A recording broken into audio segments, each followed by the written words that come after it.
The very last book in the Bible is called Revelation. It's written by John, one of Jesus' disciples.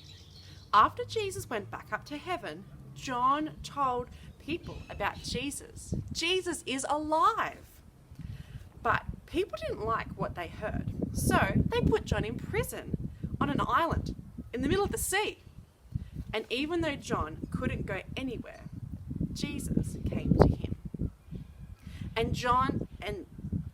And Jesus showed John what was happening in heaven and would happen here on earth.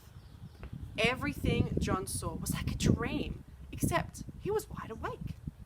And the first thing John saw was a vision of a king like no other. Let me tell you a story that will help you see how amazing this king really is. The girl had heard people talk about a king, an amazing king, a king like no other.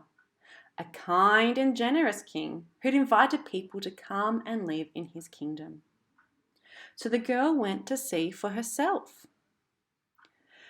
Finally, she arrived at the king's kingdom. But when she arrived and looked around, she was not so sure. The kingdom was indeed great, flowed with rivers, and there were beautiful lakes. Fruit of every variety hung from the trees. The land was rich and green, but there was no palace anywhere to be seen. No palace fit for a king. The girl was puzzled. Just then, a woman came walking down the road. Where's the king's palace? Our king does not live in a palace. He lives with us, his people. The girl was shocked. A king who lived with his people? She'd never heard of a king like that. The girl thanked the woman and headed up towards the great city. But again the girl was puzzled.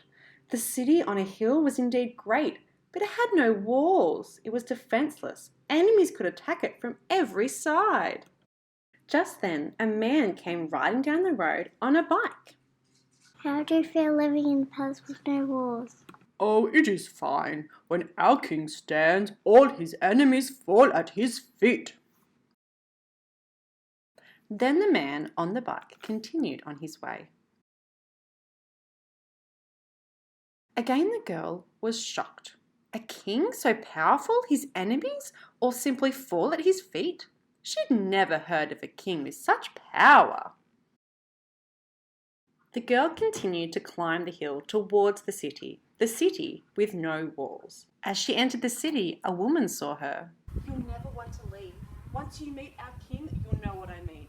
He knows us all completely. Now she was completely puzzled. A king who knew his people?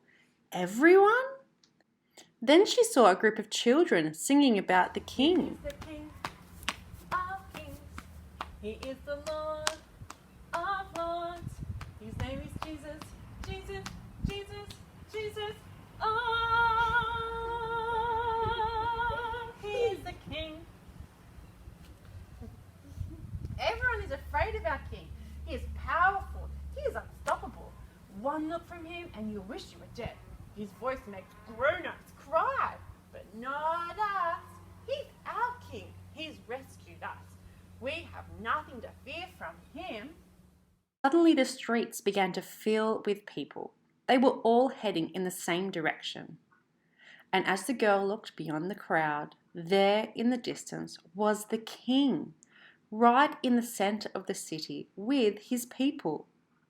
Suddenly, out of nowhere, the man who'd been on the bike was standing right beside her. The man smiled and pointed to his king. He is our wall. Finally, the girl stopped asking questions and joined the crowd who were praising the king. And even though the city had no walls, that night the girl slept peacefully in the city of the king, the city with no walls. The king John saw in his vision is Jesus, the living Lord Jesus. A king like no other. Jesus is the all-powerful, all-knowing King of kings. Everyone will fall before Jesus one day, whether they like it or not. We worship the living Lord Jesus, who rules our church and rules our world. He is a king like no other. And if he is your king, then like John, you have nothing to fear. Because if he is your king, then he knows you and he loves you and he protects you completely. So let's praise our living Lord Jesus.